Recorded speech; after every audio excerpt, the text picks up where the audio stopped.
Paul, I asked a couple of the guys this question too. A couple of days ago, this is the last place you wanted to be, and you're back here. Just curious, a little angry being back here? How's it feel to be back in Edmonton when you never wanted to come back here this season? I don't agree with any part of your question, my friend. Not any of it. Pick a day and pick a time, and the answer is completely different. Would you take this? I'd cut your arm off for this, Dan, this opportunity. At the start of the game, you'd say no, and at the end of the game, you'd say, hell yeah, let's do it. So it's the sacrifice I'm willing to make. But you get to pick the arm. So I'm a giver. Right side, second row, Eric. Hey, Paul. You had Tuomo Ruutu as a player for I did. 300 games in Carolina. Yeah. What kind of an impact has he made on this run, and did you ever have an idea he'd be a coach? I don't know that I did about the coaching. Like, he was a rambunctious player. Like, he was heavily caffeinated in the game. He was most of what I would say to him is you don't have to hit everybody. And there's not a lot of guys that, based on the style of hockey we play, that you get to say that to. But he was so intense, and then young too. I ran into him in Finland, and I'm not sure which tour it was on. So we've been to Finland twice. I was there with Carolina and then with Winnipeg as well. And I ran into him at a coaching clinic. They had the global series. They bring coaches in, and we interact with them. And I ran into him. It was great.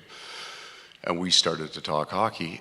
And you get a completely different side of the fella now, right? He's really bright and hardworking. He as hard as he worked in the game, he works at coaching. Where he's been great for me in the 2 years here is he's an ex-player, and he has an awareness. So there are players, I mean, the spectrum is as wide as you can be. I had a captain once said, you need to show me more video. This is a good named player too. He says, because the puck drops and I really don't know what happens.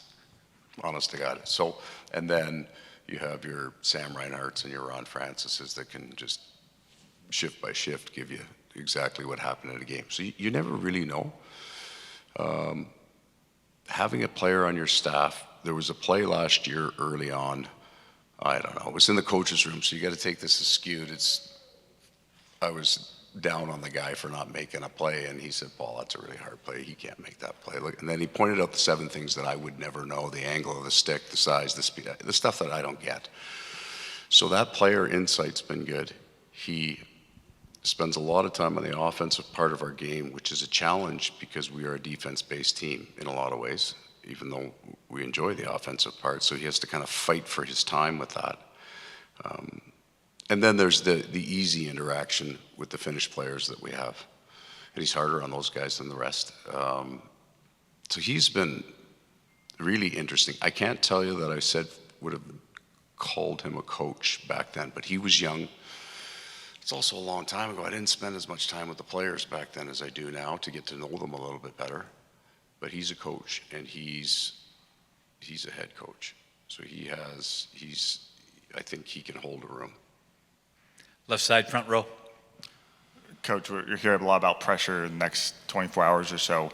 Players obviously lean on players lean on coaches, but in moments like this, in a big game, in a big situation, where do you go to deal with pressure? Who do you go to? Well, so much of it for me is the last game, right? We all have a section of this that we're responsible for, and if you like your section, you don't feel it the same way. So you're looking forward to the next. Can we make some improvements? Can we make some adjustments? I've kind of spent more time understanding the perspective of it all, my cosmic insignificance. And then I also allow myself to take the pressure and be a part of it. We just fight so hard to get here, right? That it feels differently. I understand the question. I would just say it feels differently on the inside, I think, than you feel it on the outside.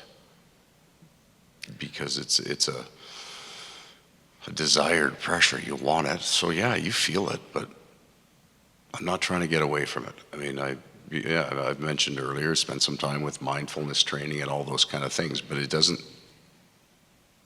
put you on an oasis in the middle of the third period. What it does is it lets you hopefully be present in all that pressure. And Enjoy it's the right word, but certainly ride it. Left side, third row. Paul, you mentioned adjustments now, and I've heard you in previous series talk about there aren't that many adjustments that really happen. But I'm curious, when you win 3 in a row, do you get the urge of, okay, things are going well, I don't need to make a lot of changes? And then when you lose a couple in a row, how do you balance that, of the urge of wanting to tweak something or change something because things aren't going your way necessarily? The adjustments come for, I would assume, every team after every game.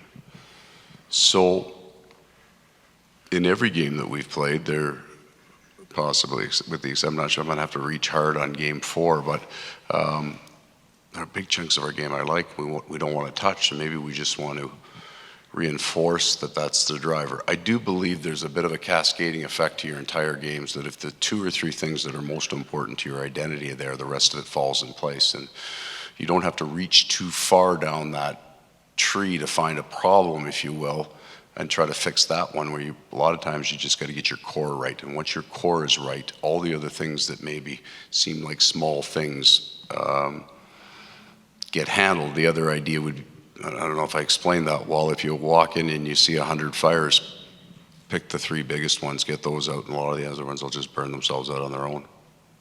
That maybe makes more sense to what my brain was trying to spit out. Left side, fourth row, Nick.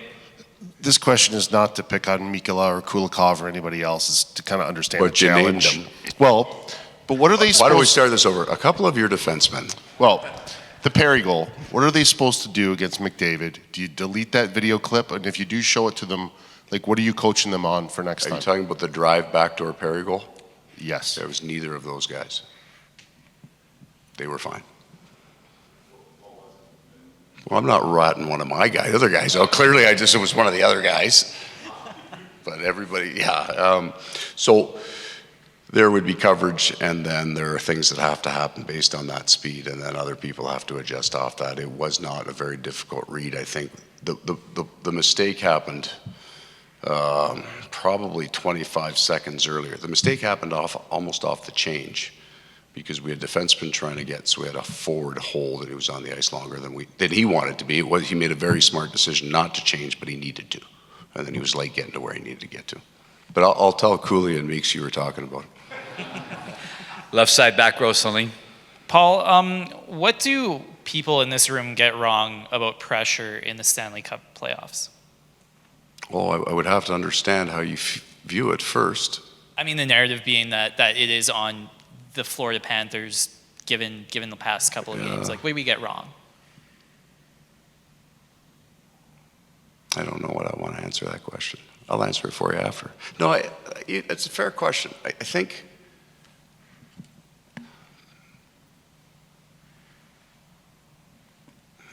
how would I explain it to you? When you have nothing to lose, there's a freedom to that, right? There's also a danger to it, right? There was a great line in one of those cheesy, the most dangerous man in the world is the guy who's got nothing to lose, right? That idea. And then when you have something to protect sometimes, you feel the pressure to protect it. So there's an evening out in this series now. I think it's close, the pressure's closer to you. I'm not trying to put it on them. We'll take all of it. Just feel free. But the stake is there now more for both teams where it was just there for us. Right, the goal, it's closer now for them. And now that part evens out. I believe it. We'll take 2 more. Third row on the right, Wish. Paul, your team had over 80% of the shot attempts in the last 2 periods of Game 5. Is that score effect, or did you maybe see some switch get flipped for where they're looking more like the Panthers in the first 2 games? There's a score effect to that for sure. I was most pleased with our first period. Right. The idea that we need more in that game, I don't think is true. I was most pleased with our first period. Last one, right side, back row. Hey, Paul. There's no security here, clearly. They let anyone in, yeah. have credentials. Greetings from Winnipeg. I just wanted to ask you about another member of your coaching staff, a guy that's been with you for a long time, and Jamie, and what it just means to experience this with him. He obviously knows you very well. He's been through a lot of ups and downs. What's it like to kind of have him at your side, and what are the values that he really brings to you? That's going to be a long one, and I'm not going to get it right. So We've been together, I don't know, is it 10 years? It's close to 10 years. He's a Stanley Cup champion, right? He's been in the 3-2 game before, so there's a piece of experience that I don't have that he has. He's also an incredibly strong man. I don't think it's a secret what he and Tina have been. This is 10 years, and it's real. So the things that they go through, and yet he comes to work the exact same every day is inspirational. You have a hard time walking in feeling sorry for yourself when you know what he and Tina are fighting every day for 10 years. And then you do have to be a bit in awe about his production, the things that he does on a daily basis. So I like to get into the rink early. He's never in his office because he's already in the gym, right? And that'll be the first workout of the day. God, I hate that guy. Then he'll go through the game almost in the same manner than I do. There's about a 3 to 4 hour cost on that. He'll do power play video, and then he'll do individual video with every guy. Helps us build practice, never shuts up in practice in a good way. Very, very energetic. So for me, we have different kind of brains. He is hyper disciplined in the way he thinks and the way he produces. And I think we're a great pair together. We coach together. I get it, I'm the head coach. When he was in Winnipeg, he was the associate head coach. Here, those labels weren't available at the time. We're new guys coming into a new management group. So we just coach together, and we do different things. And this is true. When we beat the Rangers, I got 16 texts. He got 125 because he connected with all those people. And I was kind of like, yeah, I'll call that guy back later. And just, 2 years. He's just an incredible human being.